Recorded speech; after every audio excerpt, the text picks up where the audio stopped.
ರೇಣುಕಾಸ್ವಾಮಿ ಕೊಲೆ ಕೇಸಿಗೆ ಮತ್ತೊಂದು big twist. ಜೈಲಿನಲ್ಲಿರುವಂತಹ ಸ್ನೇಹಿತರಿಂದಲೇ ಈಗ ನಟ ದರ್ಶನ್ಗೆ ಸಂಕಷ್ಟ ಶುರುವಾಗಿರುವಂತಹದ್ದು.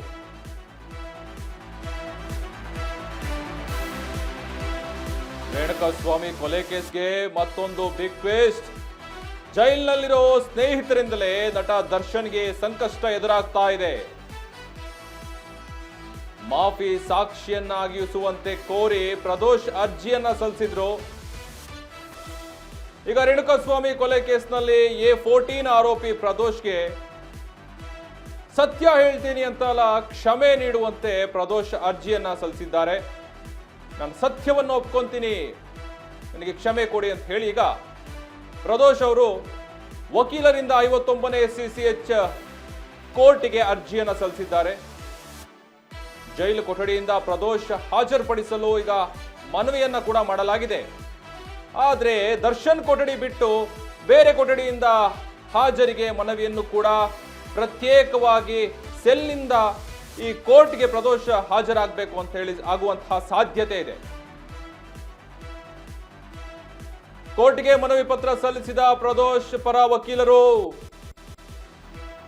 ಪ್ರಾಸಿಕ್ಯೂಷನ್ ನಿಲುವು ತಿಳಿಸುವಂತೆ ನ್ಯಾಯಾಲಯಕ್ಕೆ ಸೂಚನೆಯನ್ನ ನೀಡಿದ್ದಾರೆ.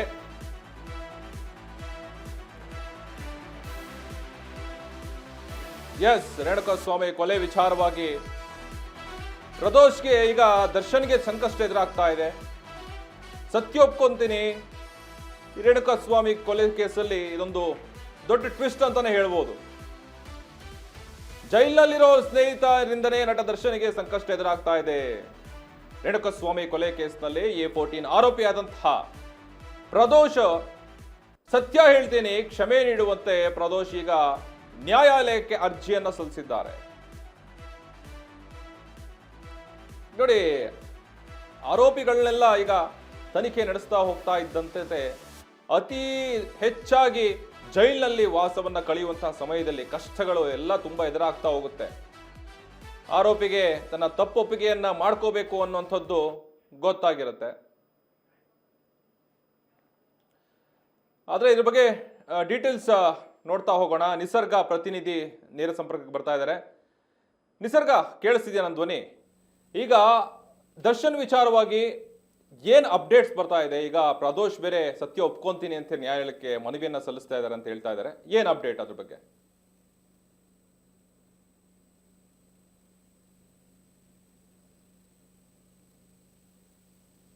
ನಿಸರ್ಗ,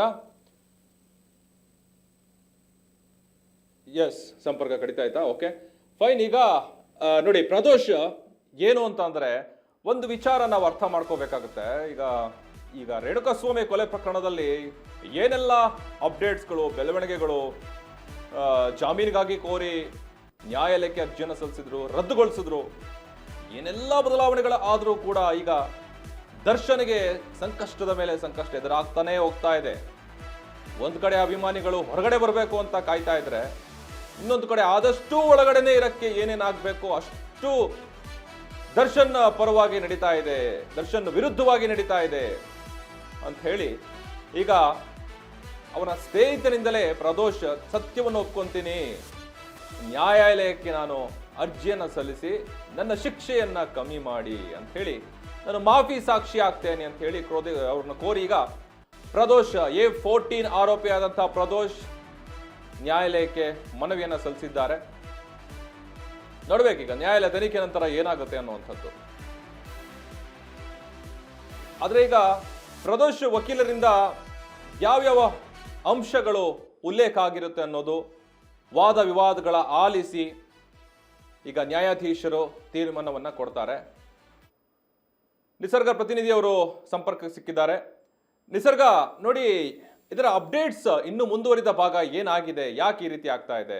ಯಾಕೆ ತಪ್ಪೊಪ್ಪಿಕೊತೀನಿ ಅಂತ ಹೇಳ್ತಾ ಇದ್ದಾರೆ?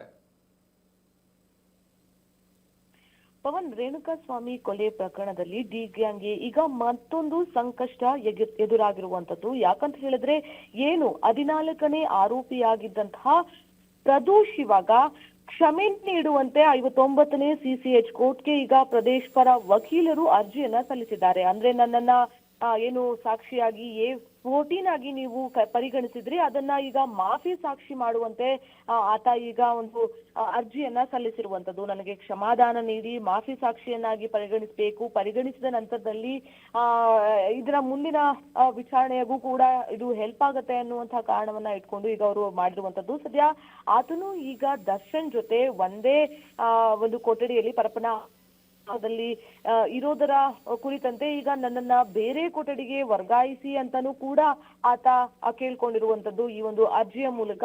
ಸೊ ಹಾಗಾಗಿ ಎಲ್ಲೋ ಒಂದ್ ಕಡೆ ಆತನಿಗೆ ಭಯ ಅನ್ನುವಂಥದ್ದು ಸೃಷ್ಟಿಯಾಗಿದೆಯೋ ಅಥವಾ ಸೃಷ್ಟಿ ಮಾಡಿದಾರೋ ಅನ್ನುವಂಥದ್ದು ಕೂಡ ಈಗ ಕಂಡು ಬರ್ತಾ ಇರೋದಂತೆ. ಯಾಕಂದ್ರೆ ಹೇಳಿದ್ರೆ ಏನು ಜೊತೆಯಲ್ಲಿ ಇದ್ದುಕೊಂಡಿದ್ದಂತ ಅಂದ್ರೆ ಒಂದೇ ಕೊಠಡಿಯಲ್ಲಿ ಇರೋದನ್ನ ತಪ್ಪಿಸಿ ನನ್ನನ್ನ ಬೇರೆ ಕೊಠಡಿಗೆ ವರ್ಗಾವಣೆ ಮಾಡಿಕೊಡಿ ಅನ್ನುವಂಥದ್ದನ್ನು ಕೂಡ ಈಗ ಆತ ಕೇಳಿದ್ದಾರೆ ಅಂತಂದ್ರೆ ಬಹುಶಃ ಇವರ ನಡುವೆಯಲ್ಲಿ ಏನೋ ಆಗಿರುವಂತದ್ದು ಕೂಡ ಈಗ ಮೇಲ್ನೋಟಕ್ಕೆ ಕಂಡು ಬರ್ತಾ ಇರುವಂತದ್ದು ಪವನ್. ಸೊ ಹಾಗಾಗಿ ನನ್ನನ್ನ ಬೇರೆ ಕೊಠಡಿಗೆ ಶಿಫ್ಟ್ ಮಾಡಿ ಅಂತಾನೂ ಕೂಡ ಕೇಳಿರೋದು. ಪ್ರದೋಷ್ ಅರ್ಜಿಗೆ ಈಗ ಕೋರ್ಟ್ ಒಪ್ಪಿಗೆ ನೀಡಿದ್ರೆ ನಿಜವಾಗಿಯೂ ಕೂಡ ಈಗ ಡಿ ಬಾಸ್ಗೆ ಸಂಕಷ್ಟ ಎದುರಾಗತ್ತೆ ಅನ್ನುವಂಥದ್ದು ಕೂಡ ಈಗ ಕಂಡು ಬರ್ತಾ ಇರುವಂತದ್ದು ಪವನ್. ಓಕೆ ನಿಸರ್ಗ, ಥ್ಯಾಂಕ್ ಯು. ಹೌದು, ಪ್ರದೋಷ್ ಈಗ ವಿಚಾರವಾಗಿ ಏನು ನ್ಯಾಯಾಲಯ ತೀರ್ಮಾನ ತೆಗೆದುಕೊಳ್ಳುತ್ತೆ ಅನ್ನೋದು ಕಾದು ನೋಡಬೇಕಾಗುತ್ತೆ.